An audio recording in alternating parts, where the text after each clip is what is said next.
Oh, wrong button. Off to a good start. Crushing it.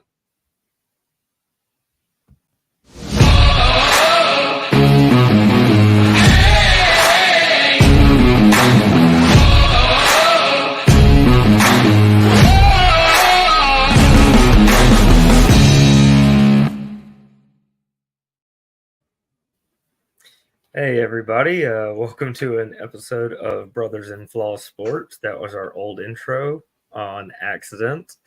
If you can't tell, Normie is not in today, so all you get is Kenyato and Santana, and Normie is the El Capitan who pilots this ship generally, so you might get a little bumps in the road today.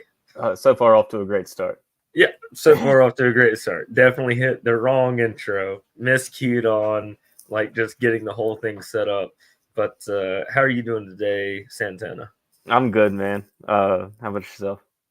I'm doing all right, man. Excited to get into whatever random stuff that we get into today. We're kind of in the off season. Once again, we do have a lot of plans for like content and just fun goings on between now and we don't strictly have to be a football show, but that generally is what we are. That's our biggest interest. But for right now, we still have vacation time to just get into whatever we feel like. Yeah. So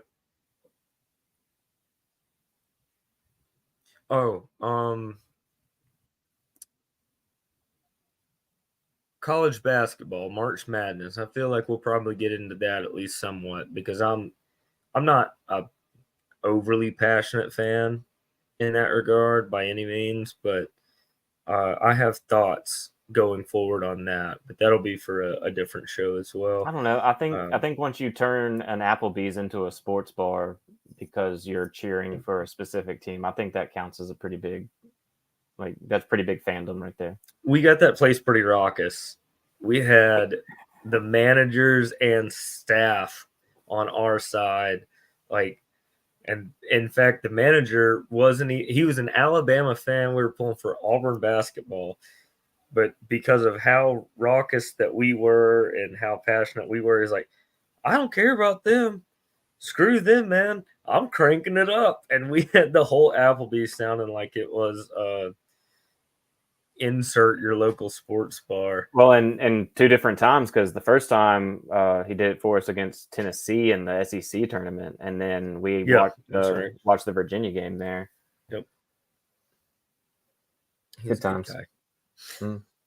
But anyways, Shout out. like we've got. Yeah, do you know his name? I can't remember.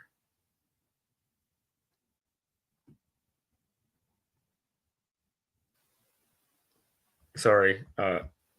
Once again, Captain is away, and so I'm doing things not as smoothly as he does. Well, Cody, that's certainly a thing. I look forward to talking about it with you. That is my excitement when it comes to that particular event, because it excites you, which excites me, and I look forward to it. I will say, I bet their copyright laws, as far as being able to put it on our show, is far less stringent than trying to do NFL stuff. Because they will book your ass in a minute. Me and Normie figured that out years ago. Like, we were just showing, like, just trying to like do a recap of whatever we had broken down. Like, here's the best highlights of the games, and so it's an ESPN clip, but with like they've clearly paid for the logo, and it has NFL stuff on it, and they shut us down quick, fast, and in a hurry. So like either take the video off or shut the whole stream down. And then I think Normie found a way to be like, we're not making money off of this, so it doesn't matter.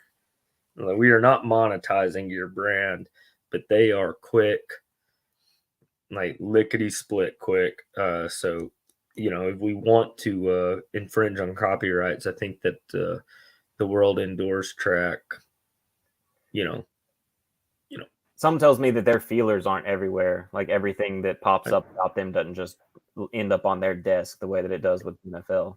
I feel like we could get away with it. Yeah. Or maybe we want to like, hey, we're talking about this. Maybe you want to be involved. I mean, it's free publicity. Natural light. Natty. Hashtag Natter Day. Hashtag Natter Day. I mean, what's the complaint? We're only promoting your brand. Well, the thing is Natty doesn't probably need our 7 people or however many is paying attention to us at any given time. But World Indoor Track could probably use the 7 people that we're reaching out to at any given time. Okay, Normie is watching. He's away. He's on a business trip. Okay. Yeah, and he knows the details better than I do. Once again, these are the idiots running the ship while the captain's away. So we are navigating these waters as we go. I'm glad that you're involved here, Normie. I was hoping. I was going to be texting if not. Yeah, like Kent's not doing it right. I kind of thought that he might be somewhere at least on the edges of, but we're pretty early on in the cast, and luckily Capitan is somewhere around to. Well, your parents didn't leave you at home by yourselves without calling and checking in, and that's kind of exactly. But well, all right, man.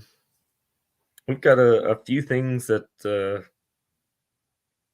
we might want to talk about. We might talk about literally nothing this show. So anybody who's casting in to see very, very serious conversation, you might want to cast out now.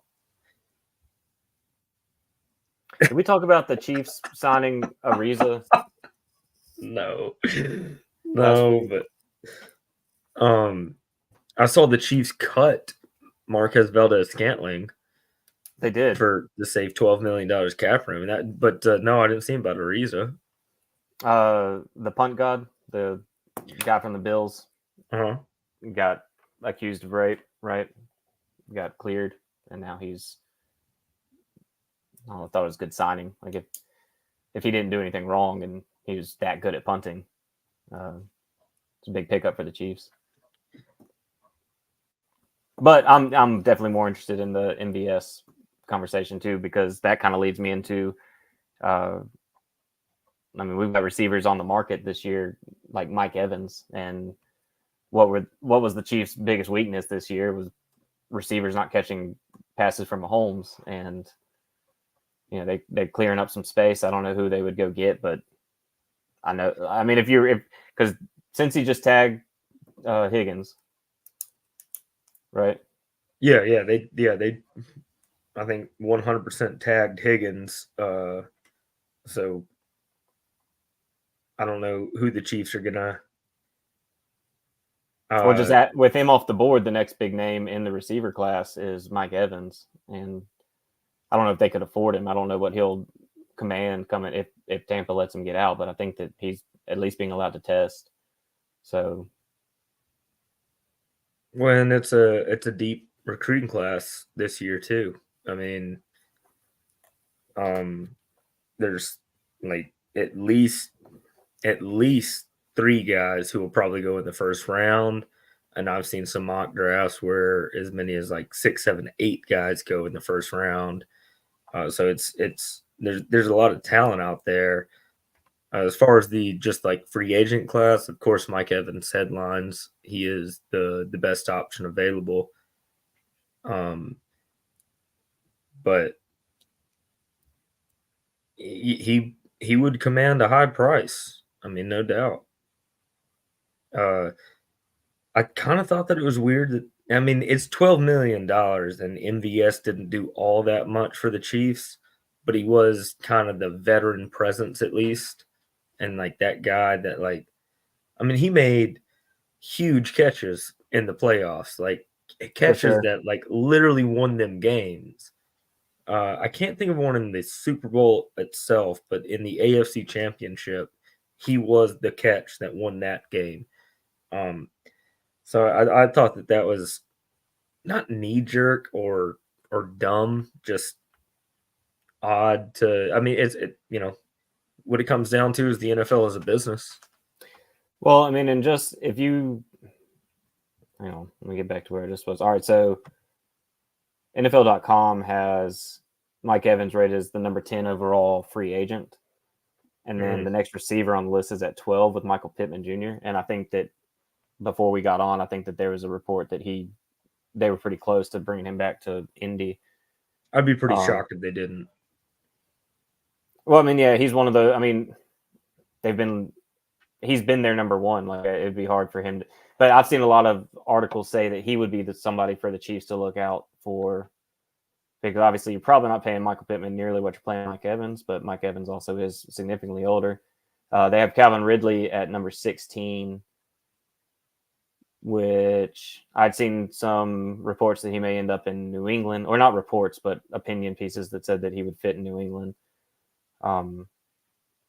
which, sucks for him at this particular for time. for Evans. No, for Calvin Oh, Ridley. Pittman. Oh, No, Calvin. Calvin. I'm sorry. Yeah. Yeah, I was way behind.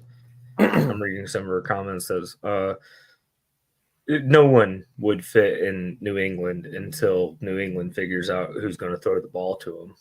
That was another one of my notes, was just kind of news from the combine, according to Bleacher Report, and I didn't look who said what or where it came from, but the headline was, or one of them was, Patriots love Jaden Daniels, and I saw 2 days ago, I think also from Bleacher Report, that Bill Belichick was in love with Jaden Daniels. Like had he gone to a place that could have gotten him, he would have gone and gotten him, type of love for it. So I mean, that could be your guy at number 3 if you're New England. And then, I mean, any receiver on the market at that point, they need to upgrade. I mean, I love some of the players over there, but they need a guy. They need like a real guy. But where are they going to do that at? If you, I mean, I 100% agree with you there, Santana. But so, and I've already said deep receiver class, so you can probably go snag somebody pretty talented in like the second, third, fourth, fifth round. As a Rams fan, Puka Nakua is a fifth rounder, so it's not like unheard of. And as a Niners fan, Brock Purdy, literally Mr. Irrelevant, has almost gone to 2 Super Bowls. If you think about him not getting hurt against the Eagles year before this past year, but like, what's the big weapon that you're going to pair with a guy like Jaden Daniels? Because the Patriots have struggled with having a top receiver, even through Tom Brady's stint. They had Randy Moss for 2 years. And don't get me wrong, Julian Edelman's great. And I have an Amendola jersey from the St. Louis Rams. Dion Lewis, uh, Dion Branch, I'm sorry. But they haven't had like a star wide receiver for like being a franchise player in my memory. I'm sorry, I stopped listening to you. I was looking at the comments still. Also, These comments are distracting. they're distracting. They're distracting. As a matter of fact, I'm going to get out of them. No, other than Randy Moss, obviously, and you see what. Once again, you only had him for 2 years. It's not like a franchise player. Like And everybody's going to think of Randy Moss in a Vikings jersey. realistically, had him for a year and a half. I don't think he finished that second year. Yeah, I don't think so either. Yeah, so no, they're. I mean, Gronk is your receiving threat, I guess. Exactly. At any of that time. And maybe your number 2 if you're going to take Randy Moss off the board. I think your number 2 is going to be Julian Edelman. And once again, no disrespect on that man's name. He's incredible. He's won the What MVP against my team. what do the numbers look like compared to Wes Welker? And I know that he's not like homegrown; he came from Miami or came over from Miami. But what do the numbers look like? Because I just, in my memory or how I think about it, it was like Wes Welker, and then Wes Welker went to Denver, and so Julian Edelman was like, okay, I'll do the Wes Welker shit then. I'm glad you brought up Wes Welker because I had not mentioned him, and obviously, he's got to be in that discussion. I have no clue what their numbers comparatively would be, but I think that Wes did what he did for longer than Julian Edelman.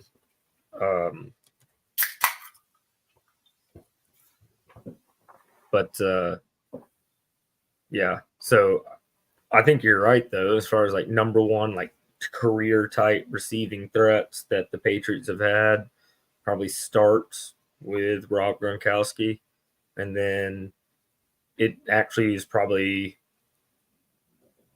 Wes Welker, then Julian Edelman, and then I mean, it would probably be somewhere in the early 2000s, like Branch and those guys, like somewhere in that. Remember Jabbar Gaffney? I do not remember Jabbar Gaffney. Do you remember Jabbar Gaffney? Yeah. But no, I mean, I think the only like big swing in the draft that I remember the Patriots taking, as far as receiver goes, is who's the big cat out of Arizona State? They took a few years ago, didn't work out.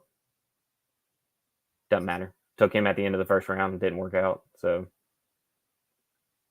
I mean, maybe it would be, and well, and they've taken a couple of, Kendrick Bourne went over there, and you know how I feel about Kendrick Bourne. I really like him, but not. It's His hard. Juwan Jennings before Juwan Jennings was Juwan Jennings. For sure, he was my third, like throw it to him on third down, and we'll be okay type of guy. And I think that he's been good in New England. I know that he got hurt this past year, the year before, and that took him off the field for a while. But it's hard to be, regardless of if you're not. He may not be a true number one, but it would have been a lot easier to pretend to be a number one if there was a quarterback playing quarterback back there. So. I don't know. I mean, I think that the weapons in New England get a lot of hate, but it's not like they've gotten good opportunities either, you know? That's a fair point. It's like, and I, I'm the one who brought this up, so I don't know if it's like chicken and an egg, as far as like, do you need a quarterback first or weapons first? I know that the quarterback market is actually kind of rich this offseason, at least with two big names in Kirk Cousins and Russell Wilson. And then not to mention, once again, an influx of talent at that particular position coming through the draft. If they're in love with Jaden Daniels, maybe they could go get a Mike Evans, or, whoever, or do well in the draft. I don't know. Well, But and in I saying that, literally right now can't tell you who their number one receiver is.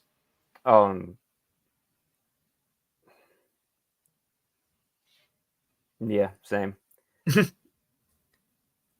but in saying that, if like I've seen it said that Calvin Ridley would be a good fit in New England, right? And nothing against Calvin Ridley and what he did in Atlanta and his time there was great. And then he didn't have a bad year this year or anything like that. But just if you know that Mike Evans is on the board, you know that T. Higgins was kind of on the board, not really, obviously. You've got some of these other guys out there with Calvin Ridley. You're like, all right, we drafted Jaden Daniels and we went out and got a number one receiver for him in free agency. It's Calvin Ridley. Like that would not excite me as a Patriots fan if that were to be the case. Like I think that if you go and do something like Mike Evans with your rookie quarterback, everybody thinks, oh hell yeah. But I don't know that bringing in Ridley. I mean, isn't it Devontae Parker that's there too? Like, didn't they trade for him from Miami? No, maybe.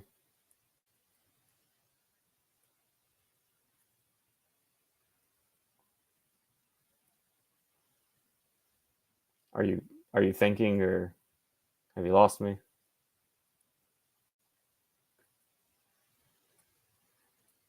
Any response at all?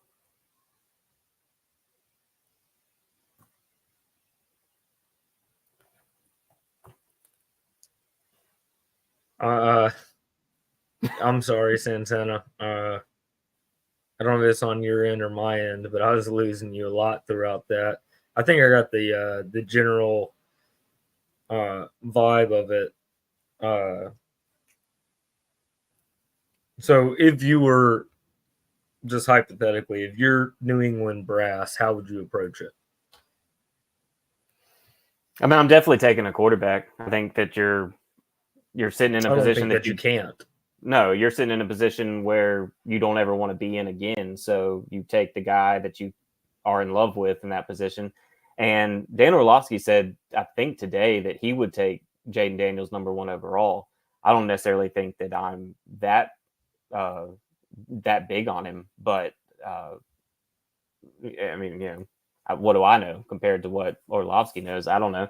But again, like I said, there had already been reports like last week that Bill Belichick was in love with Jaden Daniels. So I imagine that whoever he was involved with that's still in New England, which is a lot of that coaching staff, I imagine they're all feeling the same way. So go get the guy that you want, great and wonderful. And then I think that you can answer your #1 receiver issue in free agency. It's just, for me personally, if you said we answered our #1 receiver issue with Calvin Ridley, I would be pretty disappointed in that situation. But No, I agree with that. And this, for all of our many viewers, I know that we have so many of you, and thank you. Uh, will be a show for a later date where Santana does talk about his #1 quarterback, but shooting from the hip, if you were New England at the 3 pick and say, I mean, Caleb Williams is going to go #1. Um, I think that's a foregone. Does he go to the Bears? Does he go to somebody that trades up to the like? I think Caleb Williams is going to go #1, and I would be pretty shocked if he doesn't. But at the 3rd pick for New England, and you get your choice between Jaden Daniels, Drake May, or whatever, what have you. Like, what would your pick as a New England, you know, brass guy be? I've got a lot more work to do before I have anything that I'd be really comfortable saying. I watched North Carolina a few times this year. I watched a lot of LSU. By the end of the SEC season, I was all over Jaden Daniels. He's a machine. I think we're talking about him differently had that defense been. I mean, because I saw somebody today, maybe it's today, maybe it was yesterday, and I think probably it was in relation to so it was today. I think it was in relation to the Orlovsky statement. Mention how Jaden Daniels has shown inconsistency leading up to what he did this year, and still showed some inaccuracy or inconsistency in accuracy. I don't know. Again, I have to do more research, but like my argument to that, just off the hip, would be, what did we see from Joe Burrow before his last year at LSU? So, like, was Jaden Daniels what Jaden Daniels was this year before this year? No, probably not. But I mean, his true freshman season was pretty spectacular. He did some things a sophomore year, dealt with some injuries, dealt with some inconsistent play in Arizona State. I think that he was kind of underwhelming for what you want in a transfer like that last year. But I knew when he entered the transfer portal that I wanted him at Auburn, so he wasn't that bad at Arizona State. And then what he did this year was absolutely insane. Like, watching, he was one-man offense. It was, we had talked before about seeing him mocked to Atlanta a few times early on in the mock draft season. And I thought, hell yeah, because it's like the respawn of Michael Vick. It's like a right-handed Michael Vick. Like, the guy can Possibly do. a Vic 2.0. Yeah, I mean, He legit. might Like, can throw better. the guy's got all the tools that you need. So I think, and I've seen more of Jaden Daniels. I like what Jaden Daniels' game is. A lot of people love Drake May and have said that this wasn't a Caleb Williams draft, or even if this wasn't a Caleb Williams and Jaden Daniels draft, that he would be easily a number 1 pick. I don't disagree with that from what I've seen, just judging specifically off of stature and arm talent and this, that, or the other. Again, I've got a lot more work to do. If I'm New England, and again, the reports are that not only your former head coach, but the current coaching staff is in love with that guy, you go and get the guy you want. Like, that's drafting 101. Like, you could be wrong, Daniel Jones in New York, but it's your guy. Like, you go get the guy you want. I've seen that. Normally, I've seen that reported too, that they had talked about moving out of the 3rd spot, and this is a deep quarterback draft. We talk a lot on this show, and Kenyatta, you and I, off the show, about value in drafting. This is a very interesting season or very interesting draft season, because we're sitting here talking, what can you do at the 3rd spot? You move out of that spot, you get a lot more picks. You can take, say you moved anywhere from 12 back in the 1st round, you're still probably going to get a shot at Penix or Bo Nix or any JJ McCarthy. A lot of people are falling in love with, and I'm all about value. If you think that JJ McCarthy or Bo Nix or Penix or any of these guys are anywhere close to what you can get out of Jaden Daniels or Drake May, whoever falls to you at 3, then yeah, move the pick and take a guy later. But that's 100%.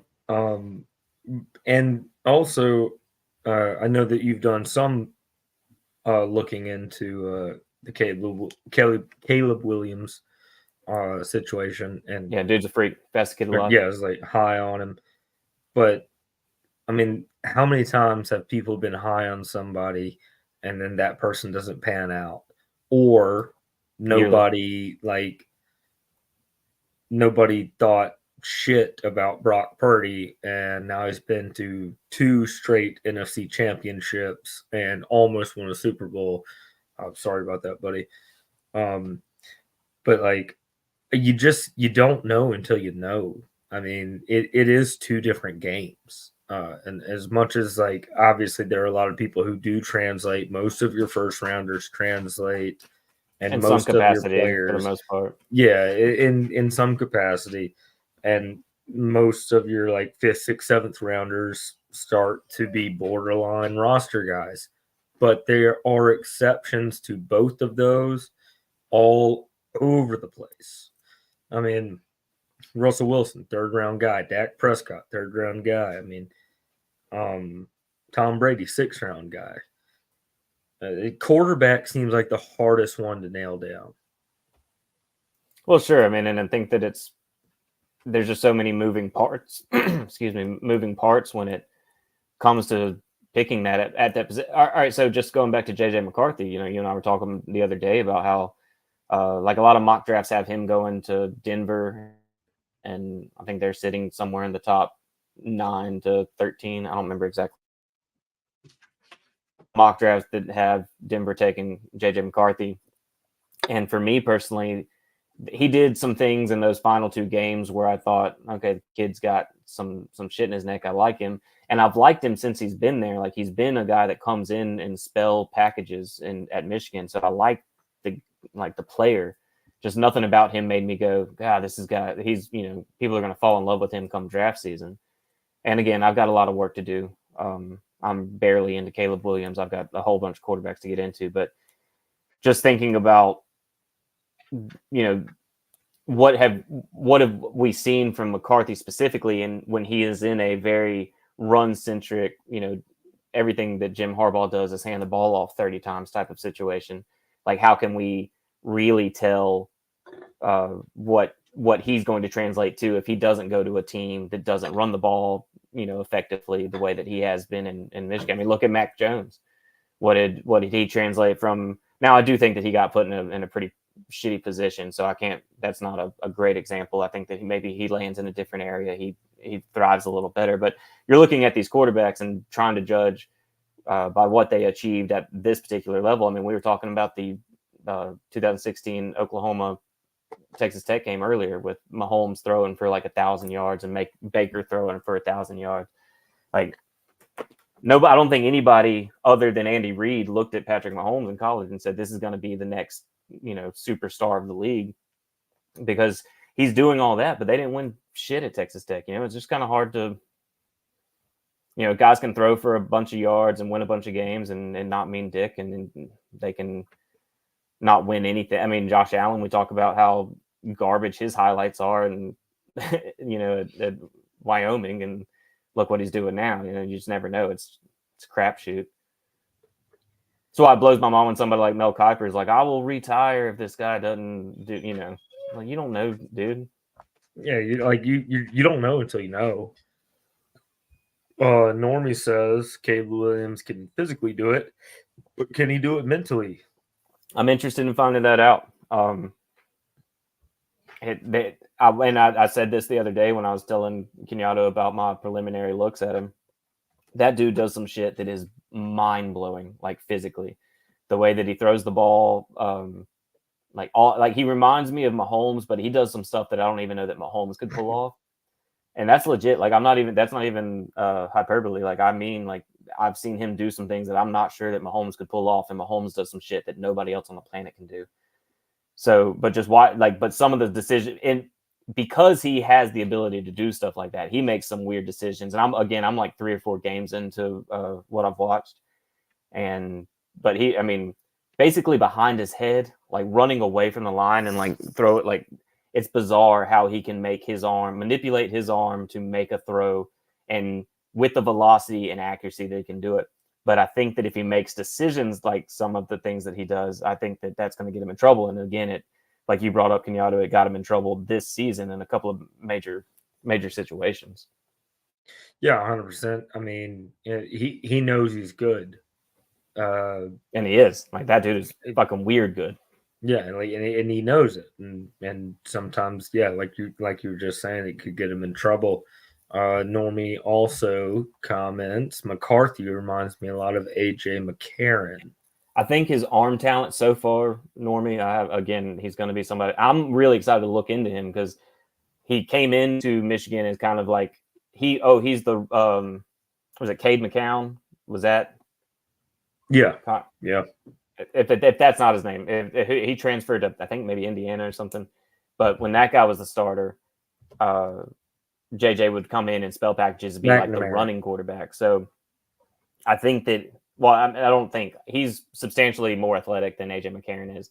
I'm interested because I've heard nothing about, or had heard nothing but about how good his arm is. So, what made McCarron good was decision making and working within the system and delivering the ball. There wasn't really anything flashy about McCarron, whereas I think that JJ does have more flash. But if you compare them in just the way that their teams operated at the time, they had to make they made plays when plays had to be made. I could see where both thrived in a system where it's like, I'm going to be able to turn around, hand it off a lot.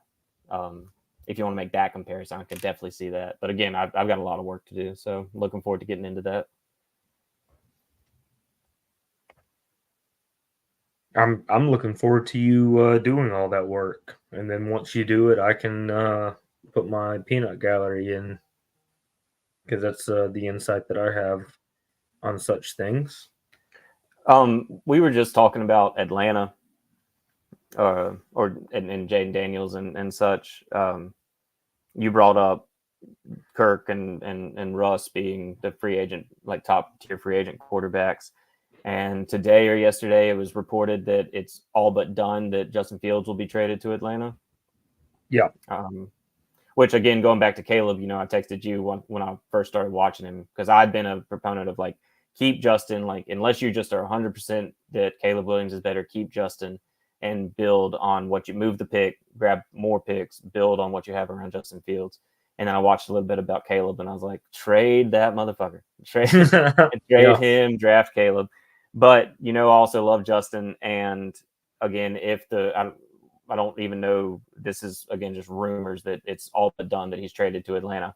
But then I just got to thinking, as you were bringing up the free agent quarterbacks, if you're Atlanta and you have all those young pieces around the offense, are you more excited about a Justin Fields trade, signing Kirk Cousins, or signing Russ Wilson? And Normie, I saw your comment about Russ being rumored to go to the Steelers. We can touch on that too. if I was a Falcons fan and like I wanted the next chapter. Not that Russ doesn't have a lot of years left in him, and Kirk isn't that old either, but I would be far more excited about getting Justin Fields because we've talked about it a little bit here and there. Atlanta has the weapons like that. Like that is not a team like the Panthers with Bryce Young that like you left the cupboard bare as far as like who's he going to throw the ball to, or New England coming up on a similar situation like who is he going to throw the ball to, and some of those guys might step up and really impress me. I don't know, but Drake London and Kyle Pitts make plays that like A+ players make. So and then Justin Fields is young. So I would be more excited about Justin Fields than I would be about Kirk or Russ. Uh, I if I was Atlanta, I'd be psyched about literally any one of the three. But personally, I would pick Justin. You had games where your defense had you in the game for most of the game last year. You have a 1,000-yard rushing rookie running back. You have an almost 1,000-yard rookie rushing back from the year before. You have whatever made up name they have for Cordell Patterson.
Well, buddy, I can't hear you.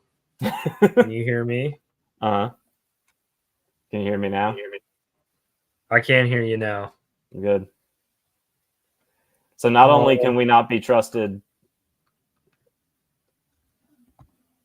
All right, try that now. Not only can we not be trusted. Is it working? Yeah. Is it working? Yeah. Were you unplugged? No, I wasn't. I was actually playing you through my computer speakers, and I couldn't hear you for a bit. But yeah, no, we can't be trusted. Can't be trusted to run the show. Can't be without Normie, let alone without his internet. Well, we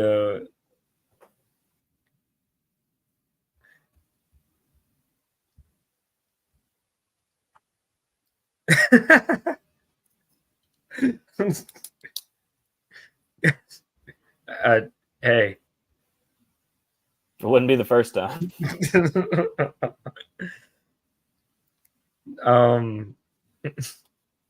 Yeah, I hate that I missed whatever you were saying, but I know that it was about just the weapons that Atlanta has.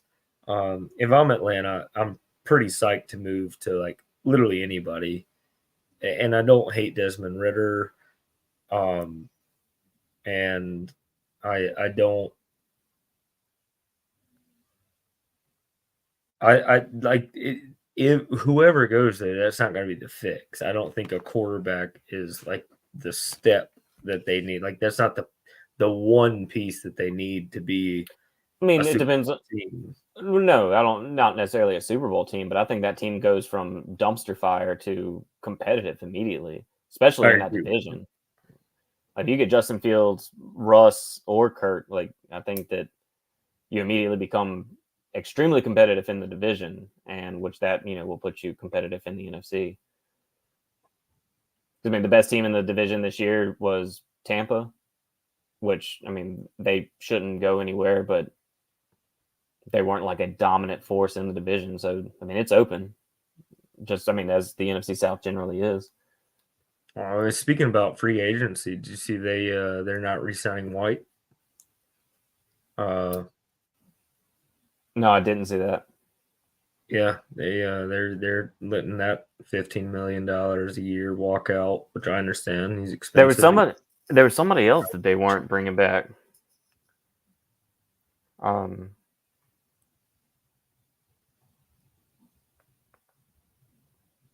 They may be gearing up for something big. Could be. I mean, to lose, I don't know what the experts would say that White is these days, like on the 1 through 20 list, but in his prime, he was a top fiver as far as middle linebackers go. But in his prime, he's not that old. Yeah, no, I mean, I'm actually, I'll do.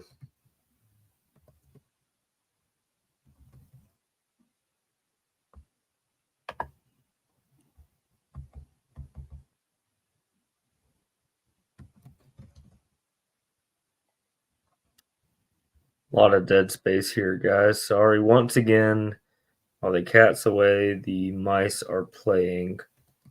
Just blame it on technical difficulties. You're frozen on my screen. Speaking of those. I'm frozen on your screen right now. You're back. You're back now.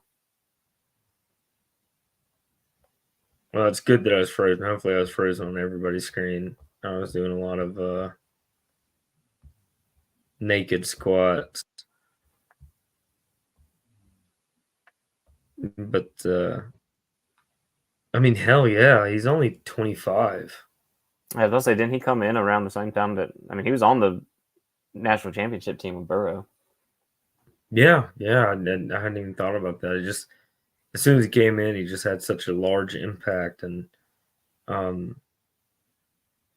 yeah, for them to be cutting him or letting him walk, not like cutting him, but letting him walk. They did. Shaq Barrett was the other one that I saw. I did see that they were releasing Shaq Barrett. I might be off on Devin White. I might have been thinking about Shaq Barrett, actually. So come here for all of your breaking news that is inaccurate. Well, that's why we got apps like Bleacher Report. And then a lot of it, I'm on Tampa's page on Bleacher Report, and a lot of this is that is trying to bring back Evans, who I was thinking about. So once again, well, good for Tampa. You're keeping Devin White. Yeah, you guys. Hey, this is a real. Congratulations, Tampa. Good job, guys. I brought you guys down here, and now you get to be up here. You're keeping Devin White. Is Cody still with us? I kind of highly doubt it. As I'm scrolling through this, there's something I was going to bring up if he was going to join us on the show tonight. Was predicting the fastest combine 40s. Oh, he'd be great for that. Yeah, and yeah, Normie got us before we got it. It's definitely Shaquille Barrett, and that's definitely who I was thinking of, not Devin White. But and then just rubbing in her face a little bit. He, I mean, that still is like just a huge piece to the puzzle of what they've got going on down there. Talking about who's going to lead the NFC South, and no one's known that answer for at least the last half decade. I mean, unless Brady was on the Bucks. I mean, that is or Breeze. I mean, even when Breeze was at New Orleans, like that division flips pretty regularly. So, So it wouldn't shock me at all if we're talking about Atlanta, especially if they land somebody like Fields. Wouldn't shock me at all. I mean, because again, the defense kept them in a lot of the games this year, so they're not they're not missing too much. They may not be ready for a Super Bowl run, but it wouldn't shock me if they were ready for a divisional run. I mean, could be, but they're also going a whole new head coach. Yeah. I mean, they've got all the offensively. There's as far as skill positions, other than quarterback, there's nothing. I mean, obviously that's the biggest piece to the puzzle, but they've got everything in place. Defensively, offensive line wise, I don't know. I I don't study enough Falcons to know that, but uh, I mean, for the longest time, it could be any one of those teams. It kind of looks like the Bucks are kind of geared up on retaining Baker Mayfield. I think that's a good call. I mean, again, it just goes to like the NFL may as well be the hand, and the draft may as well be the bush. You know what I'm saying? Like, what are what you have in Baker Mayfield? What option do you have if you don't bring back Baker Mayfield? Is he going to be the guy that takes you to a Super Bowl run? No, but is he going to be the more affordable option of somebody who keeps you relevant until you can get there? I think, yeah. I mean, just would you rather have the guy that you know and what Baker did for you last year, or would you rather try and bring in Kirk Cousins or Russell Wilson? Well, if you're I mean, obviously this is incredibly situational as well. If you're a GM or a head coach, it's not about being 500 unless you get to a Mike Tomlin or a John Harbaugh level, in which case it is just about being playoff competitive. For Tampa Bay, not in that crazy high of a market or whatever. Yeah, I mean, we're playoff competitive. We win the division. We win a game. Um, I don't know if I would make too many moves, especially big moves. Quarterback is the biggest move you can make on a 53-man roster in the NFL. So yeah, I'd take the bird in the hand rather than the bird in the bush. Yeah, I mean, just like if you're, yeah, I mean, something like that. Like that's the optimal way to go about any situation right now. Like, if you have a guy, especially because I keep bringing up people like I don't know where Penix and again McCarthy and Bo Nix. I mean, who are some of Sam these? Hartman. Yeah, like they're this is a deep class. Like you're going to find quality quarterback play later in this draft. So I don't know who's all listening or watching, but if, for anybody that didn't see Normie's comment that they should keep Mayfield and take a flyer on a later round quarterback, yeah, like having Mayfield gives you the luxury of playing with that. And Bill Walsh was a believer in taking a quarterback every single year. Not necessarily early, but at one of your picks, however many picks you have, take a quarterback, put a quarterback in camp. And I think that mentality is kind of what led to San Francisco and with Brock is you take a quarterback every year. You get a guy like Baker who played extremely well for you last year, led you to an upset win in the playoffs.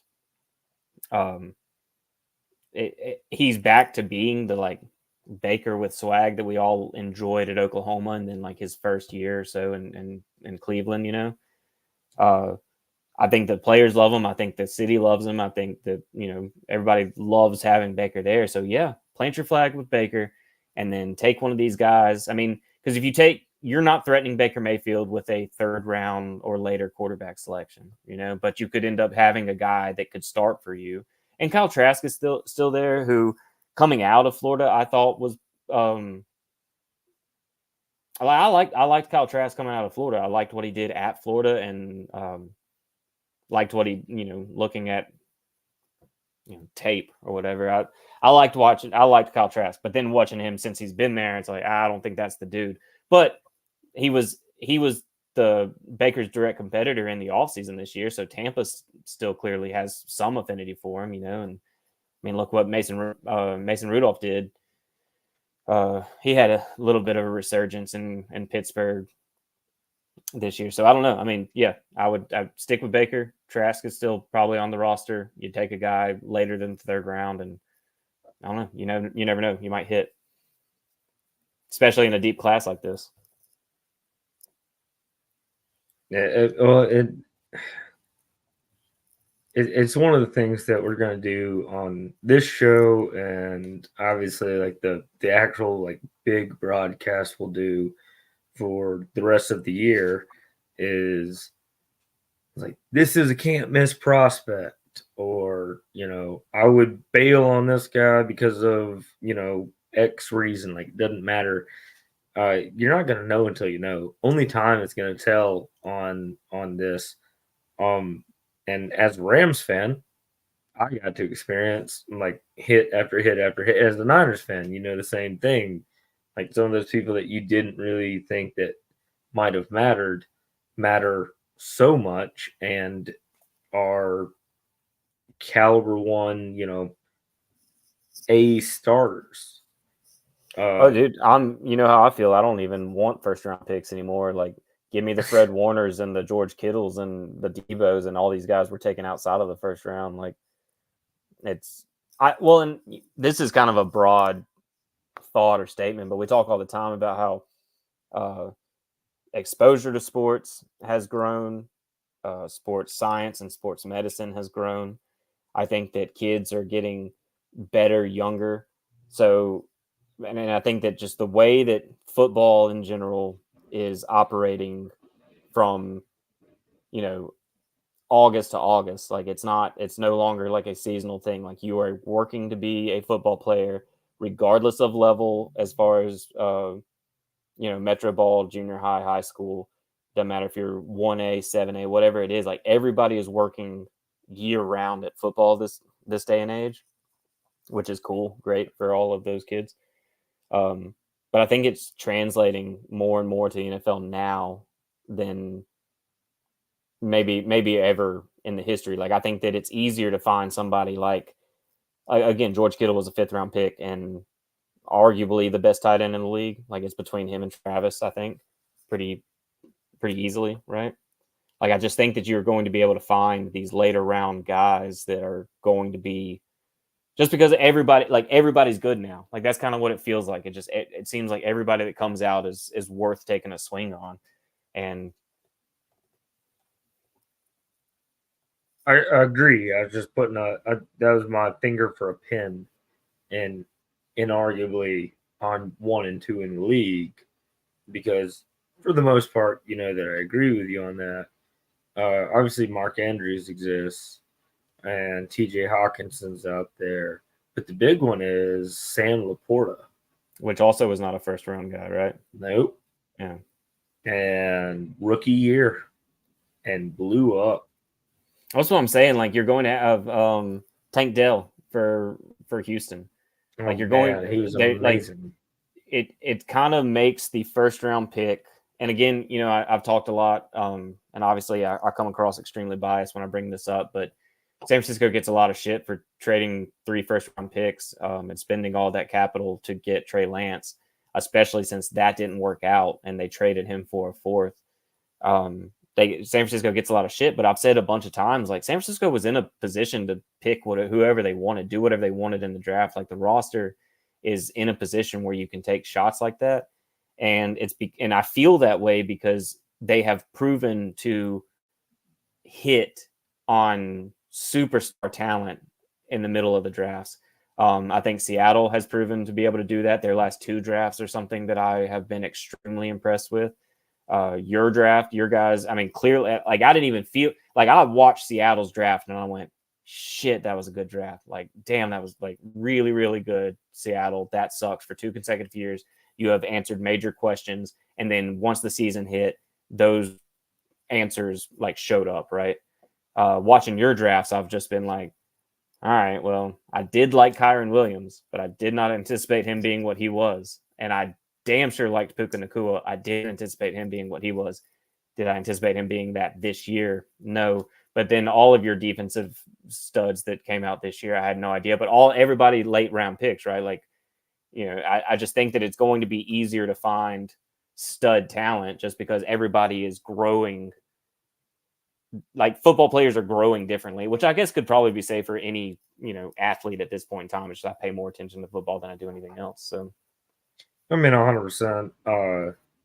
Yeah, this as a Rams fan, will be the first time that we've drafted in the first round since 2016, I believe, when we got Jared Goff, which is an insane stat because we traded the house to get Jared Goff.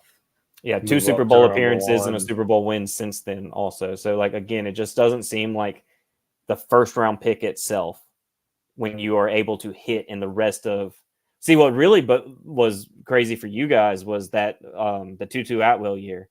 Pretty sure you had 3 selections in that draft. Like, yeah, it was insane. It's one thing. Yeah. It's one thing to blow up your first round because again, we are proving, or you specifically, the Rams are proving you don't need your first round picks to be successful. But when you don't have any picks, that becomes a problem. Of course, then you ended up with Tutu Atwell, and I'm sure that the other drafts or the other picks hit that year too. I couldn't tell you who they were, but was Note Gloom that that year? No, he wasn't. I think Note Boom came with Okwankwo. Yeah. Oklahoma. Edge rusher from Oklahoma. Who I don't know if he's in the league anymore. I hope he is. I was excited about him. We got him in like the 6th because as a Rams fan, like I could only get excited about 4th, 5th, and 6th round picks for the longest time because we didn't have any others. So it's going to be kind of weird drafting this year. And this year's draft class is stacked at it's stacked at the pretty positions. And I hear that it's actually pretty good for like all positions, but I don't study the trenches enough to know. We'd have to ask Normie. But as a Rams fan, I would say as a team or as a fan of like any team whatsoever, like you start your attack at the front. Like you're not going to win a Super Bowl with a bad offensive line. You're not going to win a Super Bowl with a bad defensive line. Like that's where you start. As fans of any team, you start like that's not exciting sometimes. Like you want to think about like who's running your X and Y, who's throwing the ball to them, who's running the ball. Also a dying position. Speaking of a free agency market laden with talent, like Saquon Barkley is more than likely going to be a free agent. Somebody's going to be able to pick up, in my opinion, the second best running back in the league. And I think if he had been in a San Francisco situation, the best running back in the league. We'll never know. I wouldn't mind. San Francisco may be like, hey, let's just 2-back system. They're willing. Look, Saquon goes, look, I just want to win. It's not about the money. I just want to win. I'll come in. I'll take the rest snaps for C-Mac, and that cap expansion just gave San Francisco all of the whew. Oh, but it fucking no shit. Like it changed. It went from being like, what are we gonna do to like, oh hell yeah. I mean, with like legit with like some restructuring for a couple of the bigger names, which I think we're already working on. It's going to free up like a lot, like to the point where we can go after guys like if Chris Jones hits the market, like which is who I would want. Like at this point and what our weakness was this year, I would want to go spend money on that fella. Your weakness this year was edge rusher. He's an interior guy. Okay. Yeah, he is. We need some run support, and at this point, just wait for Greenlaw to come off of injury, and then just until he's off of injury, we just go. The front would be Chris Jones, Hargrave, Armstead, Bosa, Chase Young, and we just play a linebacker down. That's the front that we put up. Call John. Let's get John on the phone right now. You guys are hurting there. A team that I've like quite legitimately seen interested in the Chris Jones free agency is. Realistically, first off, I hope that doesn't happen. But realistically, I saw right after the Super Bowl, he said, "I'm not going anywhere." Now that could be like high on love of the team and love of the situation and whatever, and we're about to get down to brass tacks and like legitimate money. Get that ring. Well, I mean, again, like he's like, I'm not going anywhere, and why would you? You're the superstar of that defense. You're pocketing rings like Mahomes is pocketing rings, so like hang out. There's no point in going anywhere else. But if it does become about money, and he does want to go somewhere else, like, I mean, if you want to continue to push for the ring, like why wouldn't you want to go to San Francisco? The Rams too, I guess, whatever. But no, realistically, I don't expect him to go anywhere. I thought that earlier today when I saw that he might be hitting the line, I was like, oh shit, I thought for sure he was getting resigned already. Like I thought that was his plan. May not be Kansas City's plan, but they'd miss it too. I mean, if you go player wise, who's responsible for those Super Bowls, I think that he's second to Mahomes. I mean, obviously Travis is way up there, but like, yeah, I mean, he's real good at his job, if nothing else. Kind of like a Cam Newton and Nick Fairley type of thing. I'm not in the regard of like the weight that they carried, but as far as like somebody is like the superstar on one side, somebody's the superstar on the other side. Chris Jones has been that superstar on that side. I couldn't name you another superstar off the Chiefs defense.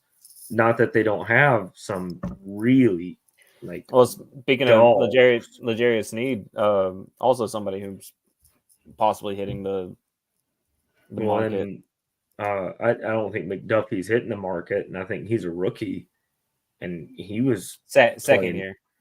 Is it a second year? Second year, and he was playing outside of his mind, specifically in the Super Bowl. Because I mean, I asked you, and I asked you the next day, like, how long has he been in the league? Because I mean, Brandon Ayuk is one of the better route runners in the league, and I don't care what people say about Debo. Like, he's a legit receiver and he's a really good route runner too. Agreed. And you could tell, and Spagnuolo said this, and I think I may have brought this up last week, but he said it after the game that Brock was like just dicing up their zone coverage. It was when they went to man in the second half that really messed San Francisco up, like knocked San Francisco off their rhythm.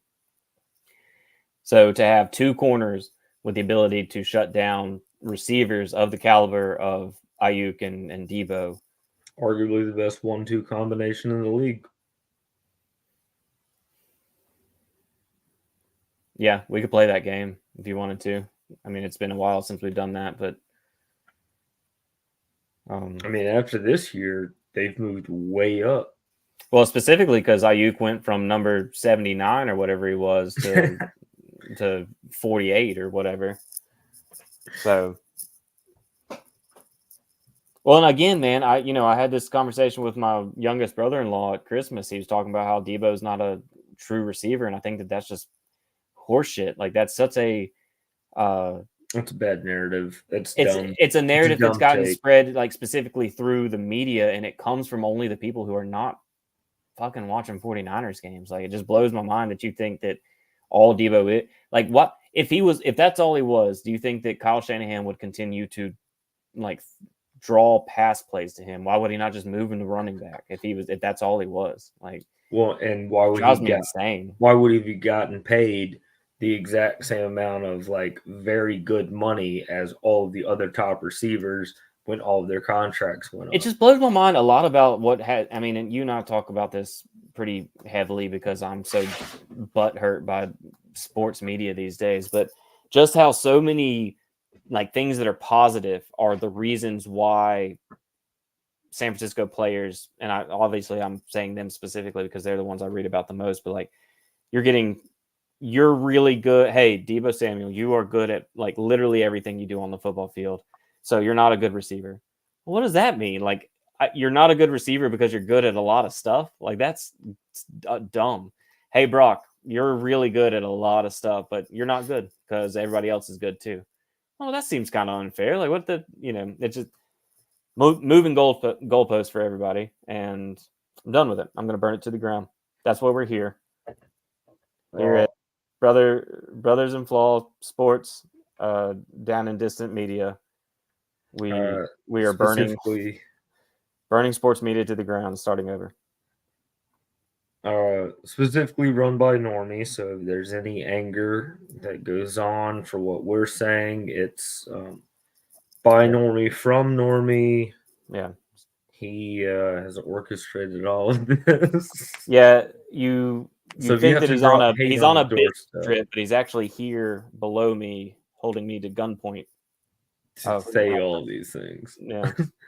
No, man, it is wild. I saw something this morning or yesterday morning from Instagram, and it was like biggest hits in the draft, and it was like 1 through 14, and I think 14 was a question mark, and Cooper Kupp was on there. Brock or not no that Puka Nakua was on there. Kyron Williams was on there. A lot of big name superstar players were on there, but Brock Purdy wasn't on there. And I was like, that has got to be the biggest miss. It's got to be. We're talking literally undrafted or drafted there. And not only did it hit, the man has taken the team to 2 NFC championships. Spent the majority of the season in the MVP conversation, and without a disastrous game against Baltimore, I mean, we're probably talking about him as the MVP. Right, he still finished in a top 5 race in the MVP. Yeah, I mean, and statistically, he was. He went into the Super Bowl better than Patrick Mahomes. He was a top 3 quarterback in like basically every stat. We'll give you a pass on it this time, Normie.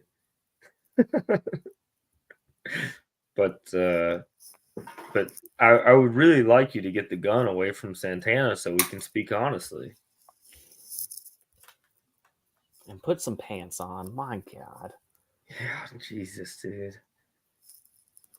It's hard to take you seriously, threatening me with no pants.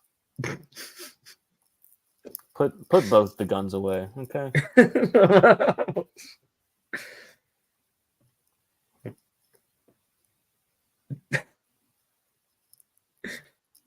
This update, CBS Sports, Saquon and the Giants had a good meeting. I want him out of New York. Like, I'm a Saquon enough fan that I want him to go somewhere mo better, you know? Well, 100%. Just like where? Like where? Like, I mean, either one of our teams would be super fun, but obviously he's not going to your team. That would be dumb. I think with what Kyron's done, he's not going to my team. That would be dumb. I mean, James Conner, I think, did enough. I'm kind of playing the game in my head. Just start with the NFC West. Like, early reports were that Harbaugh wanted him in the other Los Angeles team, the better of the Los Angeles teams, and that's where I wanted to go.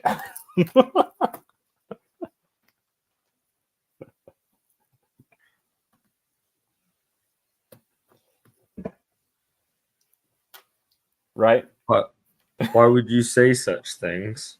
Which one? Which part? I think you mentioned another Los Angeles team. Yeah, the more famous Los Angeles team, right?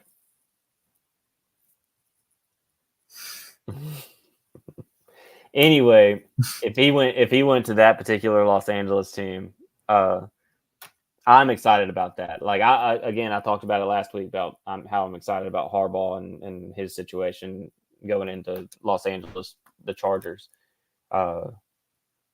And he had mentioned also bringing back Eckler, but before he ever mentioned Eckler, the very first report after he got hired was that he was interested in bringing Saquon out there. And I think that Well, if I he can love stay Eckler, healthy, and I do think that Saquon would. Saquon is a Christian McCaffrey type back, and I'm not saying that he's on that level, although he's never been able to prove that he is or is not on that level. oh, I think that, I mean, you'd say whatever you want to about Christian's relationship to the Shanahan offense, like what McCaffrey did over the past 2 years playing for Kyle Shanahan. The thing that made McCaffrey stand out the last 2 years the most was that he played the whole time. And not that I am not one to use the term injury prone loosely, but he had definitely taken some shots and missed some games over the past few years. Saquon has done the exact same shit. If Saquon strings together a 16, 17 game season, like, I mean, we're talking about Saquon in a very similar manner, I imagine. Well, But again, in saying that, what McCaffrey has done the last 2 years is, I think, put him far and away as like the number one guy. I think that Saquon could easily, like, if Saquon stays healthy all year this year and then does not great.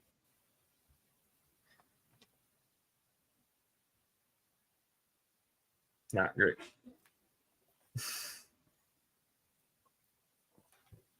But Christian McCaffrey has had the benefit of playing with Cam Newton. So you know it's a two-headed monster as far as rushing. And then a bit of injuries with the Panthers, and then got to the Niners. And I'm with you. His health has been key, and he's just an absolute monster. McCaffrey. I fell in love with Christian McCaffrey at Stanford. I remember texting our good buddy Jason Pate and being like, this guy reminds me of a certain number 7 that ran around in Moody for a little while. Because they did remind me of it, just like the ability. Yeah, 100%. And then he goes and gets drafted. And I loved him at Stanford, and then he gets drafted by Carolina at 8. And I remember thinking, like, I don't know that I would spend that high of a pick on a guy that isn't necessarily an every down back. And then he said, Santana, you're an idiot, and watch this, and became what he became. And then now specifically at San Francisco, where he is like a warrior. Like I was in love with McCaffrey from the get-go, and now whatever I feel for him is completely different, because that dude is a monster. Like, watching him, especially a few times this year, because it's not that it's his ability to play through his health issues. Like, it's not that he hadn't had health issues. Like, there's a few times him sitting over there, like, you getting like elbow rubbed into a hip, or like during I think the Green Bay game, he was sitting there like messing with his knee the whole time. Like, you tape it up, tape it up, but and he just continued to push through. I mean, his wife shared that video of like the giant bruise on his arm. It looked like he had been shot. Like, dude's a warrior. Like, he is the last 2 years have made, and obviously he's playing for my team, so of course I love him even more for that. But like, the last 2 years, watching him, like, every snap of his last 2 seasons have been like that. That's the guy. And now, but I think that Saquon is the caliber of player that if he ends up in a good position, which I think the Chargers would be, I think that we're talking something very similar. I agree with you. Like, I think that he would be your current number 2. Not to disparage the great King Henry, who is probably who we're looking at as our number 3 area. But he's got a lot more tread worn off the tires. Because I agree with you. Like, not to disparage uh, Henry, and then Josh Jacobs is out there, but I think Saquon is that Also kind of the expected to difference re-sign with maker. the Raiders, Josh Jacobs. Okay, good. I mean, or good. Maybe I don't know. I Or don't they know. want him. They at least wanted him. That came out. I don't know if he's expected to resign with them, but Yeah, no, yeah. I mean, obviously, contract details and this, that, or the other. And, I bet living in Las Vegas is pretty fucking rad. But uh, for Saquon, I think that he could be the difference maker for a team that Christian has been for the Niners. I really do think he's just that good. We haven't been able to see it yet throughout his career. We have. I mean, he's been one of the best running backs in the league. It's just most of his career has been with, and once again, not trying to throw dirt or salt in a wound there, Normie, but not throw dirt on a grave, but most of his career, and to my recollection, all of his career is Daniel Jones and no receivers. Like, oh, I wonder what the Giants are doing. Probably that guy. Probably 26 right there. I think we can all kind of right there. And actually, it's made Darius Slayton, former Auburn man, have a way better professional career than he ever had a collegiate career. a Discord that I'm a part of mentioned him the other day, just talking about his uh, that like what was going on at Auburn to where he had kind of become the Giants' number one guy for a little while, which is love you, Mr. Slayton, but He didn't have Saquon Barkley. We're yeah. 8 men in the box looking at this one dude. The hell, Kerryon Johnson was there. That's damn sure what they were trying to stop at Auburn. Okay, fair point. Fair point. But also, Auburn did still have the threat of throwing the ball. And not that the Giants don't. Okay, would you say that the Giants' offense right now and through Saquon's career is more threatening than Auburn's offense then? We're talking Jarrett Stidham and Kerryon Johnson Mm-hmm. versus I think Eli Manning for 2 years and then Daniel Jones I would have to and Google Saquon. that. I don't know how long Darius Slayton had been. Well, that was 2017, 18.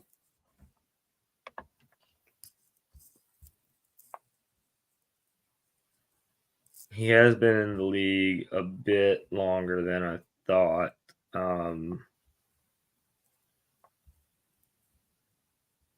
As far as Saquon, that is.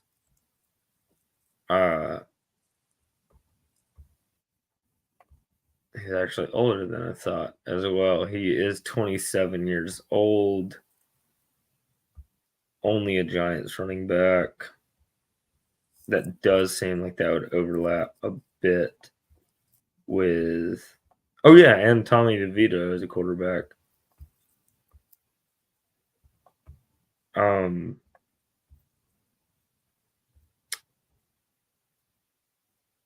mm-mm-mm.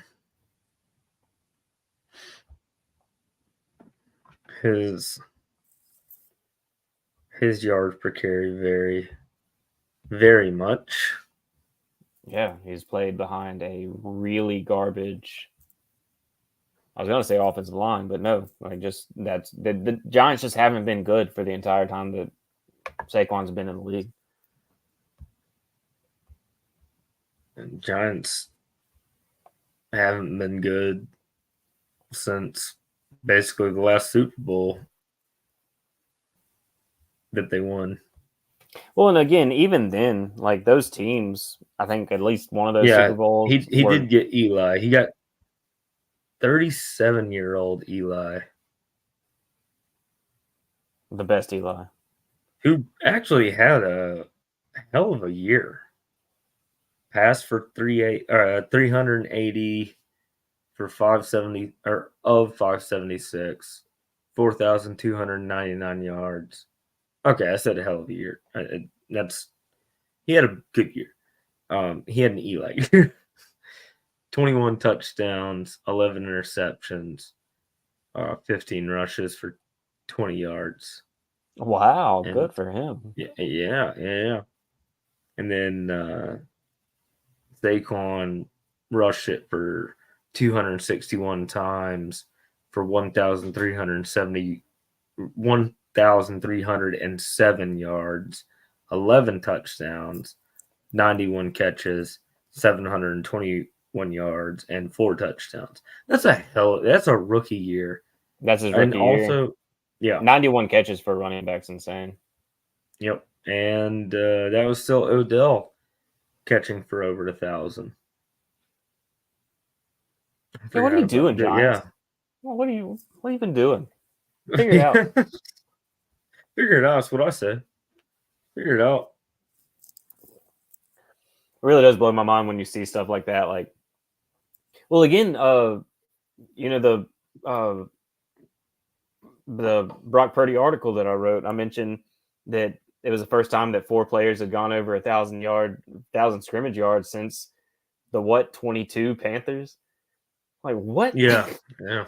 Like the like all right, so it was DJ Moore and Curtis Samuel and Christian McCaffrey and I forgot who Robbie Anderson. And Yeah. like I think I put in the article like yeah, I had to look it up too. Like it's bizarre that you do that. And I think Teddy Bridgewater was the starter for the majority of that year. It's like where were the wins? Where were the wins out of that offensive production? That list of the players that I just named, the 2022 Carolina Panthers, are now on a list with the 2023 49ers, who made it to a Super Bowl, the 2004 Indianapolis Colts, Peyton Manning, Hall of Famer, Marvin Harrison, Hall of Famer, Reggie Wayne, Hall of Famer, Dallas Clark. I don't know, but he's good. And then in Close. the one of the greatest show on turf teams, I think the '99 Rams, Torrey Holt should be Hall of Famer, Isaac Bruce Hall of Famer, Marshall Faulk Hall of Famer, Kurt Warner Hall of Famer, and then the Panthers of that year of just random offense who just put up a bunch of numbers, but apparently didn't win anything for it. Well, it turns out that there's 3 phases to the game. Yeah, man, 100%. But like that level of offense doesn't translate to a little more than what you got. It's just I mean, shocking. more wins than that. I agree with you in that Well, regard. let's see. Let's see what they were. And I'll quickly transition to men's college basketball while we're talking. Speaking of Alabama, where they can score basically at will, but their defense is so suspect that no one has them going anywhere in the tournament because you've got to play all sides of the ball. And not that I'm pulling against them. I got nothing against them. Good win, I think, at Ole Miss last night. But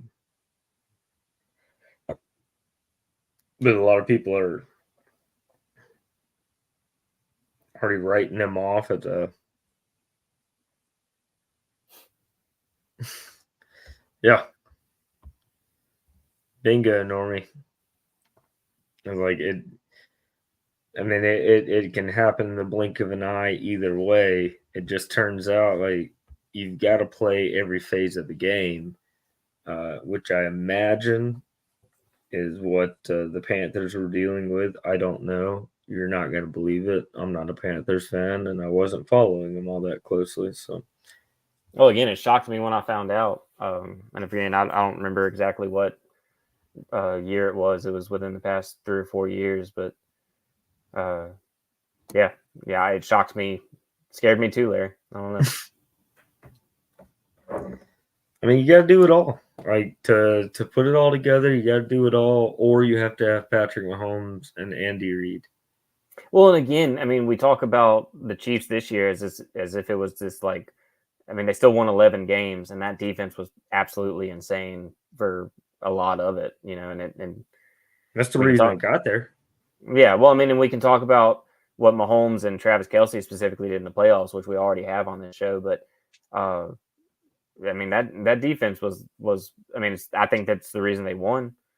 I mean, San Oh, Francisco's defense 100%. shut down Kansas City all game long, but Kansas They City's didn't defense score an did. offensive touchdown until the fourth quarter. Yeah, God damn it. I God mean, it almighty. was the defense. Like Yeah, it was. defense wins Yeah. championships, and not only does defense win championships, but it takes all three phases. I mean, there are exceptions to that rule. I specifically think of the 2019 LSU Joe Burrow led teams. Whereas like y'all's defense is middling, pretty good, not great. A lot of talent, but like as far as like numbers wise, like pretty good, not great. Uh, it, but it, you've got to win at every phase of the game. When it's like a one-on-one sport like tennis or some shit like that, like where it's just you back and forth with one other person, it's you back and forth with one other person. Football is 11 people line up for offense, 11 people line up for defense, and 11 people line up for special teams, and some of those 11 people might be from both offense and defensive side of the ball. It doesn't matter. It's just there's three phases to the game, and if you're not good at all three, you're generally not going to win. And my one example of a team where I saw a suspect defense win a championship is LSU. And then going into 2010 Auburn, I think the LSU defense was significantly better than the 2010 Auburn team. I'd have to look that up. That's a pretty good question. Obviously, Cam Newton. I don't remember. I mean, the S on his chest. You're talking maybe numbers specific. I don't remember thinking that the LSU defense that year was that bad. I may be wrong, and numerically, I may be statistically, I may be proven wrong on that. But I don't remember it being that tragic. But I do remember that without. I don't think it was tragic. I just thought that it was the Achilles heel of the team. Yeah, maybe. I don't know. I don't remember it that way. But that was so long ago, so many years. Well, I mean, and once again, it comes down to a person at the most important position in sports strapping on an S on their chest and carrying them through the finish line. Well, and that was one of those offenses, and I think that it is different in college football versus the NFL. I think that we've had a few examples fairly recently of NFL defenses beating the number one offenses in Super Bowls. I don't know that we have that necessarily proven at the college level as much. Like, I do think that you may be able to dominate with your offense a little more than what you could in the. Sorry, I'm doing two things. Yeah, no, I 100% agree. I think that defense matters more in the NFL than it does in college. I 100% agree with that. I can't think of according to Reddit over the last 5 games, and this is after the LSU defense got healthy. They averaged less than 20 points per game. It did seem like the whole team locked up because they knew that something special was in sight, and obviously that something special was like the big one.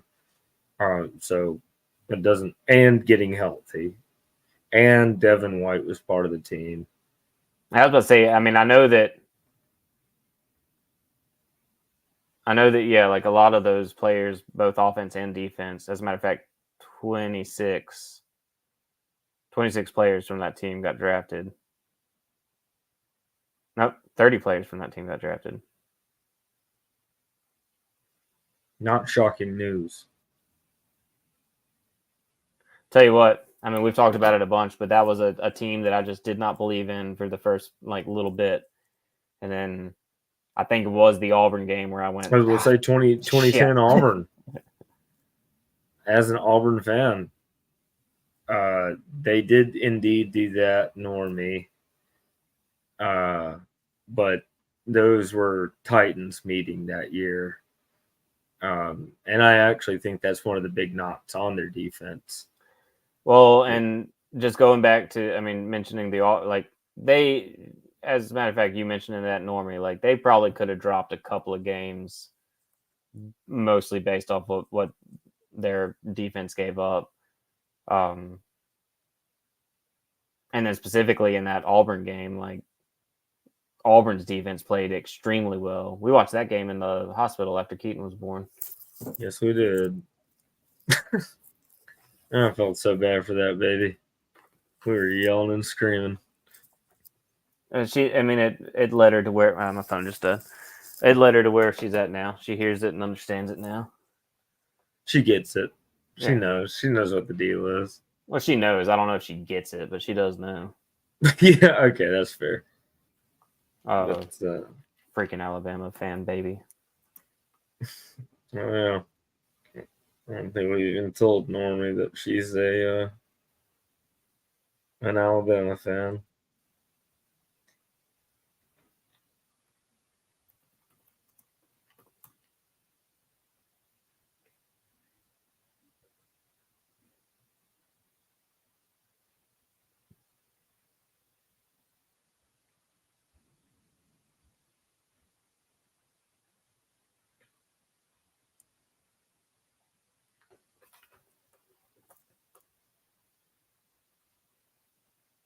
Yeah, Derek Brown and that group was nuts.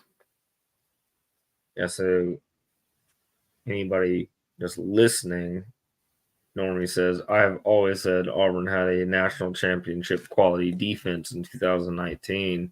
And I think that a lot of that time frame from, I mean, just that overall, just the last little bit, I think that we have wasted a lot of really good defenses.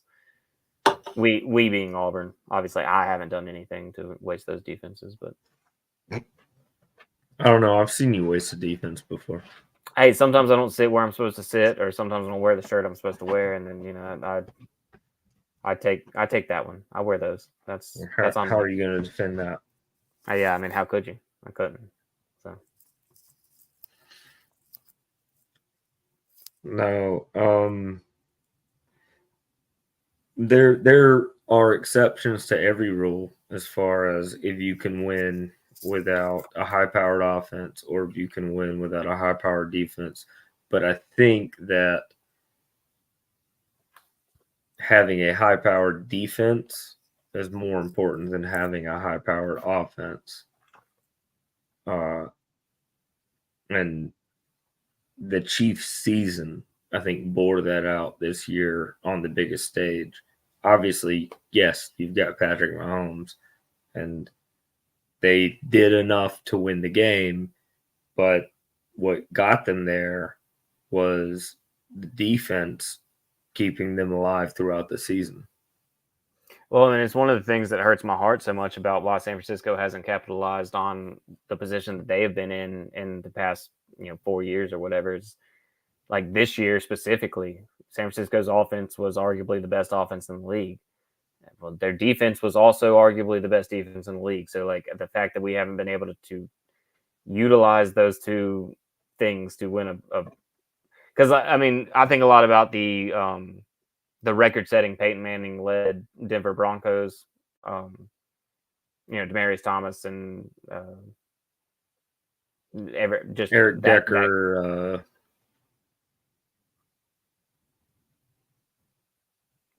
All of them. Can't think of the tight end. Keep going. I'm sorry. Julius Thomas.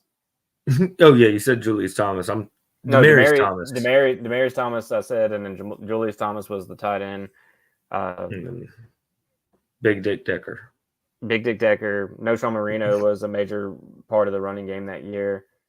But yeah, so it's Peyton's like best season ever, and they get to the Super Bowl and get trounced by Seattle, and then waxed by Seattle, and the very next year, Denver makes it back. This time led by a stingy defense Von against Miller. Von Miller led defense. Which, I mean, he was on that team before the year before. Just the defense wasn't nearly what it was this year. No, 100%. Like against the 2015 Carolina Panthers, Cam Newton's MVP year, where that team was the number one offense in the league, and then you see what that team did or the Denver team did to that offense. So I think that there is obviously something to be said. As a matter of fact, one of my favorite things to talk about when this conversation comes up is the 2010, going back to 2010 Auburn, and that offense versus the 2010 Oregon offense in the national championship, and both defenses showed up that game. So, you know, it just goes to, I don't know. I think that maybe if you have time to prepare, plus the defense, you know, I just think, yeah, I agree with you. It's defense wins championships. That's a thing for a reason. Yeah.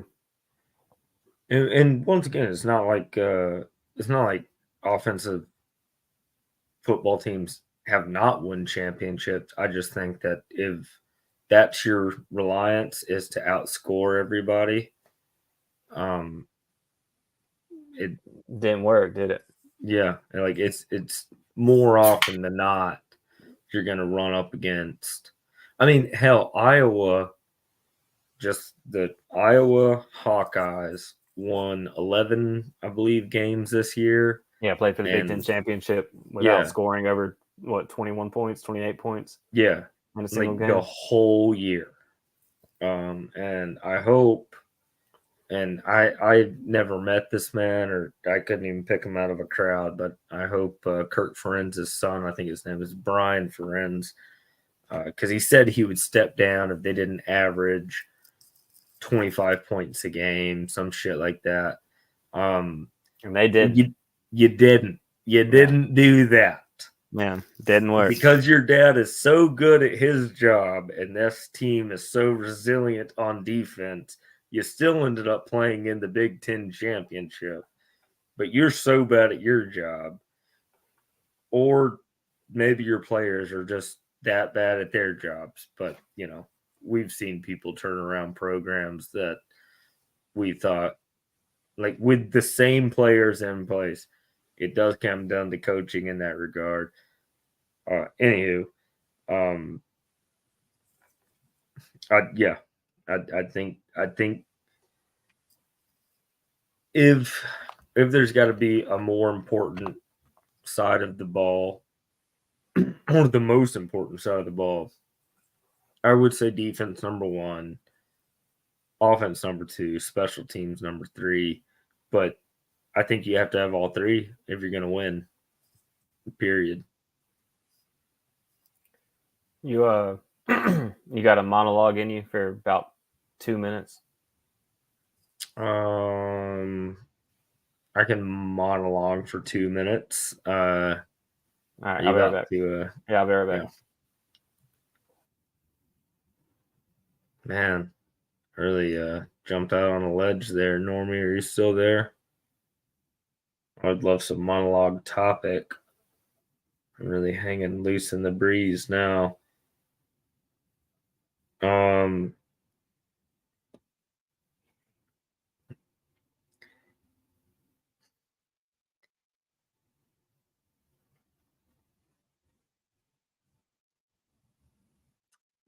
Can't just be dead silence for 2 minutes, and I don't have a monologue in me for 2 minutes.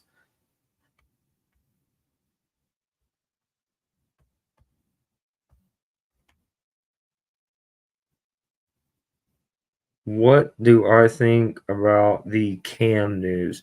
Okay.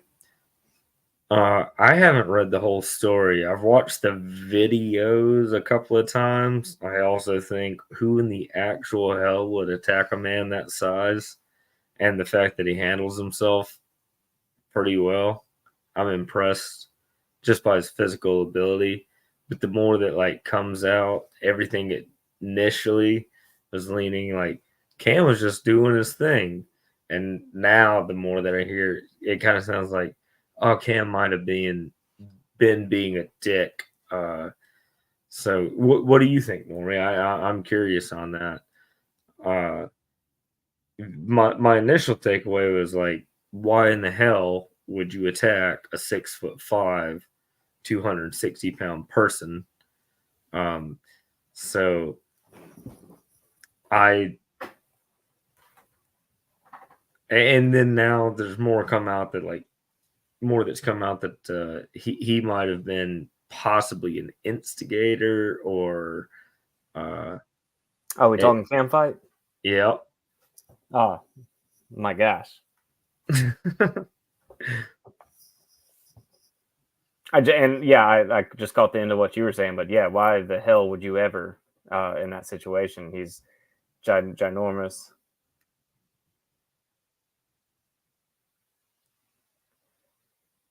Brock Purdy said he could take on 3 guys at one time, but couldn't jump on a fumble. Okay. Did Brock Purdy actually say that? I actually want that confirmation there, Normie. I really No, do want any kind of no, he didn't. confirmation.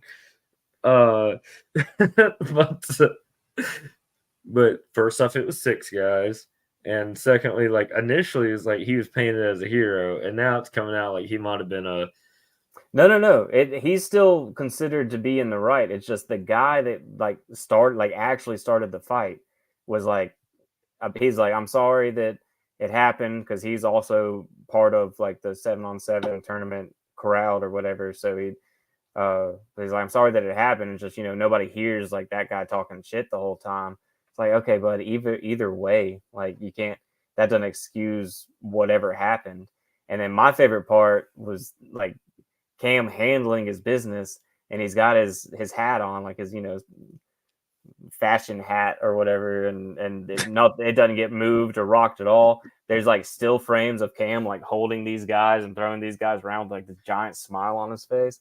Like Cam is a quarterback built like a defensive end. Like I just don't understand like what I just don't think that somebody that played in the NFL could make me mad enough to throw my hat in the ring. You know what I'm saying? Like it's that's like and not to be a homer. I know this is homerism, but I don't care because we have one viewer. Um, but when Aaron Donald was getting in trouble, like possibly getting in trouble for yeah, this come across crazy bias right now. I don't. a street brawl, and it's like a whole bunch of people rushing this one dude. It was like, yeah, Aaron Donald's involved, and then yeah, Aaron Donald is involved while he's just like picking them up, like by the shirts, Oh yeah, it's very like similar just to. tossing them away. Did you see the Cam Newton video? Have you seen Yeah, it yet? no, All I've right, seen so multiple angles of it. all right, so he's got one dude tucked under his arm like a child, and he's got another dude just like by the collar, like keeping him off. And he just looks over to his right as this dude comes out of nowhere and haymakers him in the face. And dude just like his head doesn't move.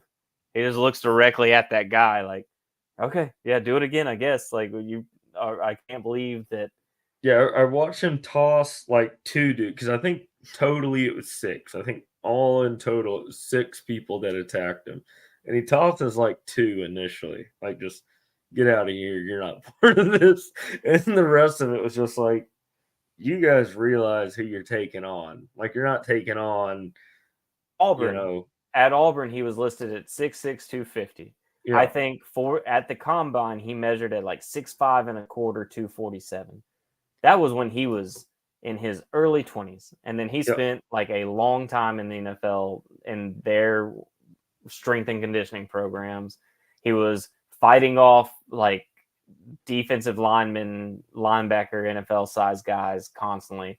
You think that you like high school level coach. Just I mean, and I don't know that he's probably the people that were involved. I think were former athletes too. But it's one thing to be a former athlete. It's another thing to be Cam Newton. You know. well, Ray Lewis went into the NFL at 205. He retired at 255. Yeah. I mean, it turns out I'm not saying they're juicing or whatever, but whatever their program is or if it's age,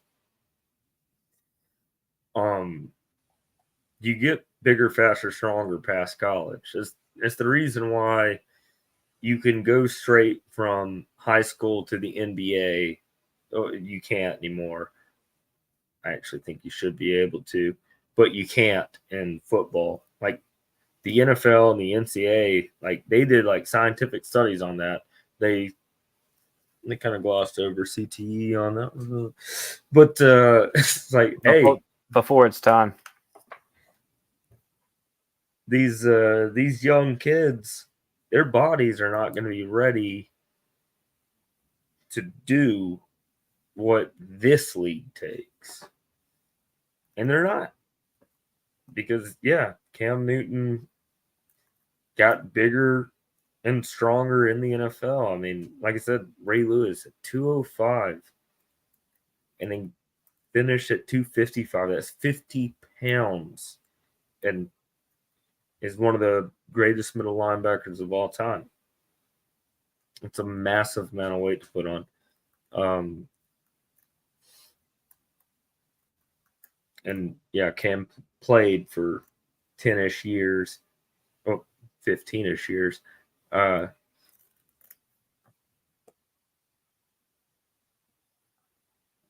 Why would you try that person? What could he have said to you to where you think you've got him? Now, to be fair, you got you and, from what I've heard, 5 buddies. Well, that's what's just so funny to me. Like, first off, the fact that whatever the situation is, they feel like needs to be handled in that manner. It probably did not. And then, well, if I'm going to attack somebody, like, just again, my favorite part of the clip is like there's slow motion video or like picture, like screenshots of Cam smiling, like he's laughing during it, because he's a big old dude, and these guys. The punch that the guy throws this leaping punch into Cam's face, and Cam does not budge and just stares at the guy like with a smile. He didn't even lose his funny hat. Somebody, he didn't lose his funny hat. Didn't even move the funny hat. Funny hat stayed secure, which I guess speaks to his brand. Like, if you're like, are you a funny hat enthusiast and live possibly could get in a brawl? Could possibly get in a. Do you find your funny hats blowing off your head in a high storm or getting punched in the face? Well, come on down to Cam Newton's Funny Hat store, because it stays on your head. It will stay right on there. Yeah. Take a punch. Keep a hat. That's a good store logo. I'm gonna call him when we get off here, so you just see like where we're at there. Like, are you trying to sell these hats? Like, what exactly is the function of these hats? Like, I thought it was just fashion, but I didn't realize how like secure to your head they were. So now they seem like you can sell them to like hikers, you know? That'd be like, I didn't believe in your brand until I saw that. No, yeah, because I am a like hat per function type guy. Like, I'm not like a hat per style guy. Like, I want my hats to serve a purpose. And so when I see his hats, I'm like, well, that didn't really serve a purpose, you know? Like, they're fashionable, I guess. I don't understand fashion, but he seems to be doing well with them, wears them a lot, and he's a good looking dude, so like must be worth something. But I was like, I would never wear it. Doesn't serve any, like, the brims are small, sun's gonna get on my face. It just doesn't seem to serve any purpose. But then you see him get punched in your face, or you see him get punched in the face, and he keeps his hat on. It makes me go like, man, what's your Kenyatta, when you walk down the street with a hat on, what's your constant fear? What's the first thing you think?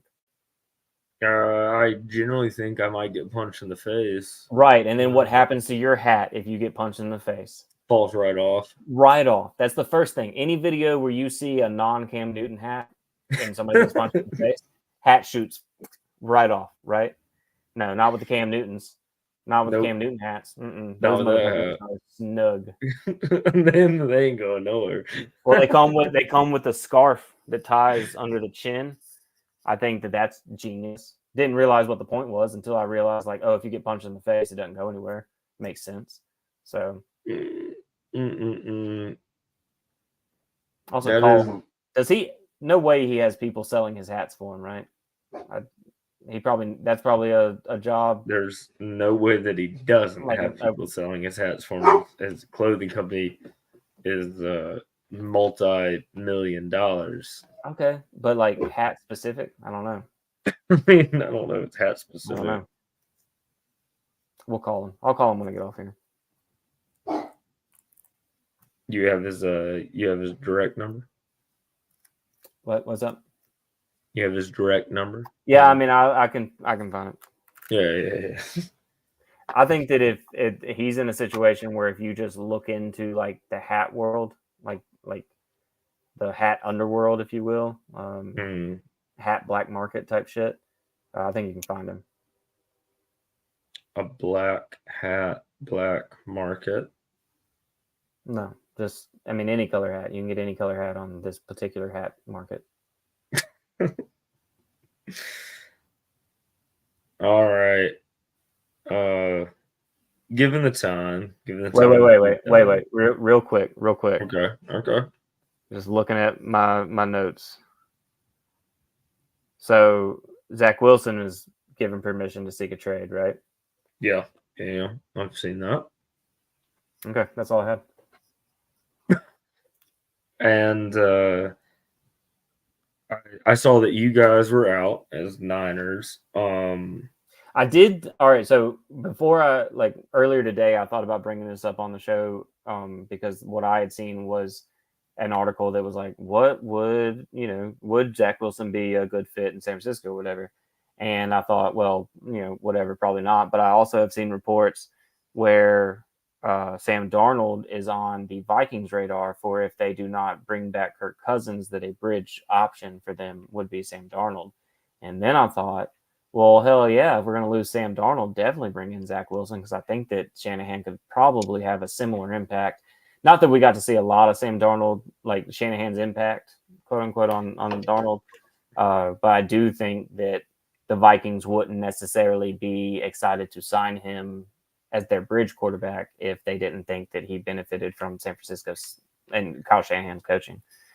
So yeah, I mean, bring a quarterback like Zach Wilson into Shanahan's system. I think that it could be, you didn't get that 100%, but that's what I read is like that.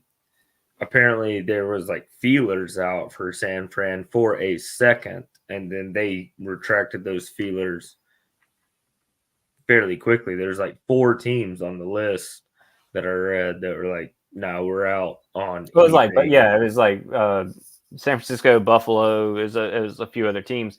But again, I had seen the interest and thought about bringing that up specifically because of what happens with Sam Darnold. So I guess it really depends on what happens with Sam Darnold for San Francisco this year as to what their backup quarterback situation looks like overall, regardless of what they do, or not what they do, but regardless of what happens with Zach Wilson. But for you guys, a guy that could come in and sit behind Stafford and learn in that very similar. Apparently, we're almost targeting the man, and I am cautiously optimistic about that. Personally, he is. He's going to win you some preseason games.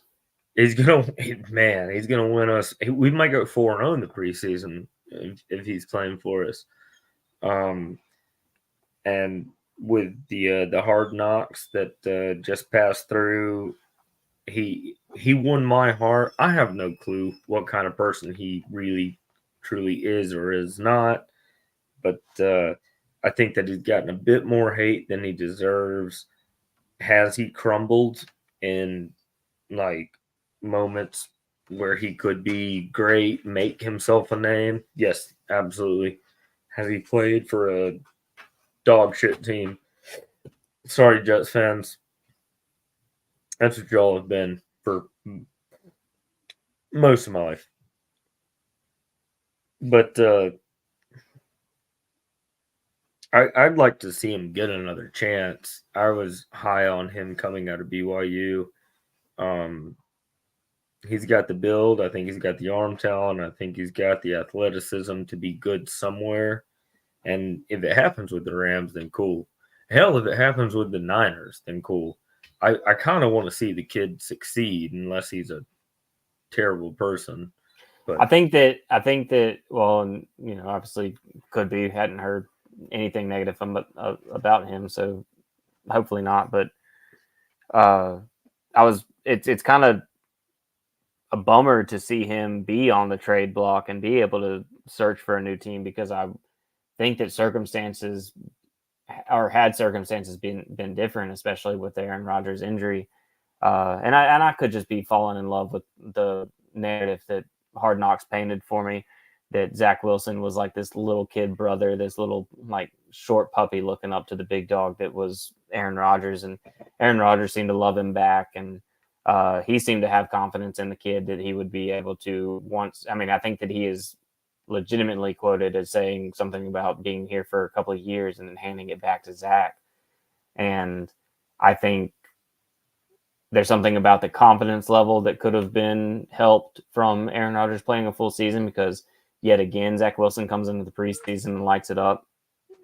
His rookie year, his preseason was fucking fantastic. Like, I said that again, when we did this show during that draft season, I said that I thought Justin Fields was going to be the best. I fell in love with Trey Lance, especially once we traded for the third pick, and you were Zach Wilson. And then I went to watching the preseason that year, and Zach Wilson's preseason was sharp. I was like, damn, I think that Keanu may be right about this. And now we're sitting here. If Aaron Rodgers doesn't get hurt, what are we talking about with Zach Wilson down the road? Like, if he's able to learn a full season under Aaron Rodgers, and this is ifs and whats and whatever, but I just, butterfly wing type situation where like what could have been for Zach Wilson in New York. And I was kind of hoping they were going to pull or bring him back for that possibility this season. Yeah, 100% same. But because first off, I want to be right. Well, I mean, and you still can be. I mean, because if he ends up in Los Angeles, I think that's not necessarily equally the guy. I mean, I don't necessarily call Stafford. I mean, he's got as many Super Bowl wins. Yeah, so fuck it. Yeah, I think that I think that equally you're going to get Zach Wilson sitting in a sim. That's the thing, is like, not only would he be sitting behind a Hall of Fame caliber quarterback like Aaron Rodgers, Stafford, but he's also there with Sean McVay versus any of the knuckleheads they have had calling plays in New York. So, Santana, I hadn't thought about this until like you put it this way. I actually think that he might do better sitting behind Stafford than Aaron Rodgers. Not because I think that Stafford is better than Aaron Rodgers by any means, and I love you, Stafford, and thank you very much. But like a guy who has always had this innate, pretty good athletic ability and amazing arm talent, rather than this guy who is kind of magical. And I think Zach Wilson has now proved to us that he's not magical, but he does still have above average athletic ability and innate arm talent. Matt Stafford might even be a better teacher, honestly. It's like, yeah, you're going to run for your life sometimes. And also you're going to throw it to the guy with the different colored jersey sometimes. And then as a fan, I will be like, why the fuck did you do that? but I was like, oh, those are the gambles you make. Those are the gambles you make. But make less of them. And also, the Rams' offensive line's not great, but it's not terrible. So, one of those things, it might be a better learning experience for him there. I mean, yeah, legit. I mean, I think that that's a fair argument because of all of the things you just said, but also to add, whereas you have one major guy catching the ball for you in Garrett Wilson. In New York, you have Cup and Puka. I think that overall it's just a better environment, anyways. And New York's cold and sucks when it comes to stadium weather. Like, they've got a lot to fix, like a lot to fix. I mean, I don't think so, dude. I really don't think that they have a lot to fix. I think that Aaron Rodgers stays healthy, and we're talking about this New York Jets team in a completely different light. I think that now they are still not protecting the quarterback. I was supposed to say that I think that they have 5 positions to fix on the offensive line, and I don't mean every single one of the 5. I just mean that 5-person unit, which is probably the most important unit on the field at any given time, their offensive line has got to get better. It just has to. Yeah, well, 100%. And I can't say that the offensive line specifically is why Aaron blew out his Achilles. You can't just be like, well, if they had protected him, it wouldn't have happened. You know how I feel about these. I feel so very strongly about these wide zone play action offenses. I feel even stronger about coaches who stop calling the plays because they have a Matt Stafford and Aaron Rodgers, a Brock Purdy. Like, can we still like work this, play action and get some protection for this quarterback a little bit better than what, he doesn't, just because he's Aaron Rodgers. I mean, he should just be able to drop back and make magic out of nothing. Like, so yeah, they're going to have to protect Aaron better. But I do think that even if they haven't protected him all year, we're still talking, like, as long as he stays healthy, we're talking about something completely different in New York. Definitely not talking about probably Zach Wilson getting traded. Yeah, I mean, 100% agreed. Whatever knock you can level against Aaron Rodgers, it's not being a bad quarterback. And not only not being a bad quarterback, we're talking about physically, I would put him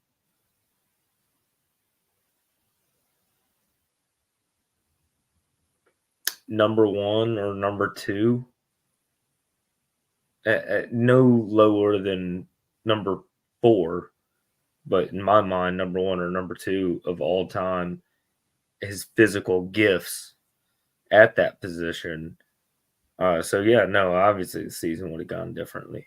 I mean, he's a 3-time MVP winner. Probably should have been a 4-time MVP winner with one of his seasons. And yeah, 4th play of the season. Was it how they were calling the offense, or just happenstance? And the world will never know, really. But it happened. He got hurt, and then now Zach Wilson's getting traded. But I agree. If everything had played out the other way, like flap of the butterfly's wings, and Zach Wilson doesn't have to play, he's probably still in New York. And he might still be in New York. They aren't thinking. He didn't just get to show like his worst showing. They didn't go. I think they did like Brett Ripon. No, y'all did. I mean, I know they signed him, but Trevor Siemian, I think, was one of their guys. Like, they ran through a bunch of different guys, including Zach. Meanwhile, Joe Flacco, who was on their roster last year, is leading Cleveland to the better part of 11 game wins. And yeah, but I mean, we're just, if Aaron doesn't go down, we're not talking about what happened to the quarterbacks behind Aaron. We're talking about what happened for the Jets. And they're probably still looking at Zach as the future because Aaron's leading that way. But here we are. I mean, I'm excited about it because I just don't think that Sean would run the read option with Zach Wilson. much. So Yeah, no. As a Rams fan, I hope that we can somehow hang on to Carson. Carson Wentz. Thank you. Because yeah, that finally tripped up Kyle Shanahan and his D coordinators because that has been tough to do. I think that they started in the same year, and we've got 3 wins against now after this past year, 4 wins to y'all's like 13. Now we've got one that counts. The one that matters, yeah.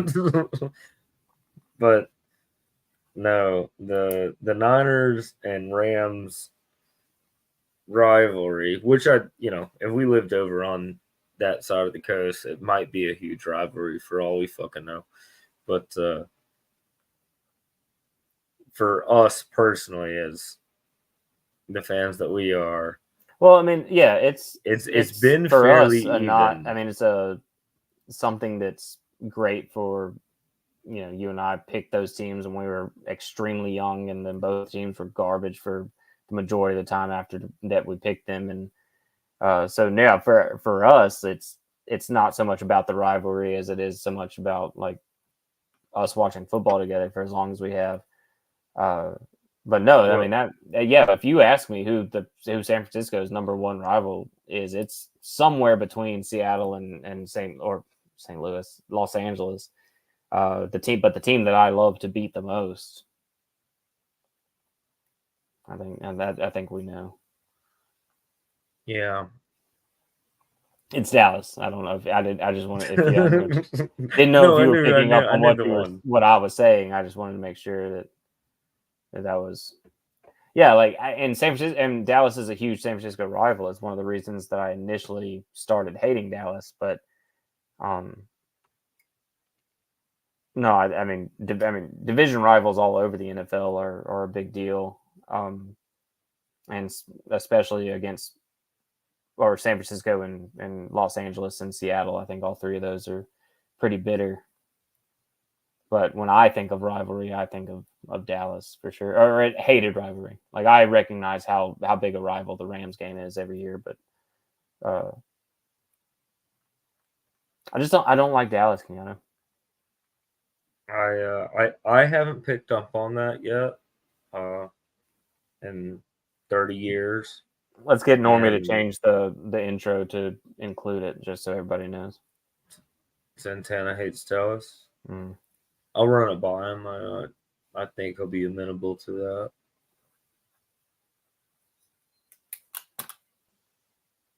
Why do you look so nonplussed about it?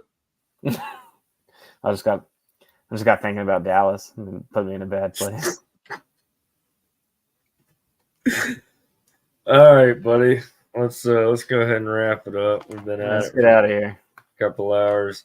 Love all y'all for whoever stuck around. Yeah, I miss you, Normie. We think Capitan shall be back next week. And if not, then you'll get more of this next week. But we'll possibly be more prepared. Nah, probably. It wasn't our best effort. It wasn't our best effort. It could have been worse. It could have been worse. I didn't think it went for it. No. We'll talk about that. We'll talk about it later. Okay. All right. We'll talk about it later. Okay. All right. Love all y'all who are watching. Anybody who is watching on replay, like and or subscribe, or don't do anything. It doesn't matter. But I appreciate you tuning in for a second. It matters. Like, subscribe. Make us sports famous. Yeah, no, it would help. Yeah, only you can make us sports famous. Then you decide to fuck off, and it's not gonna hurt my feelings. Only you can make us sports fans, though. He's right. Okay, Love you guys.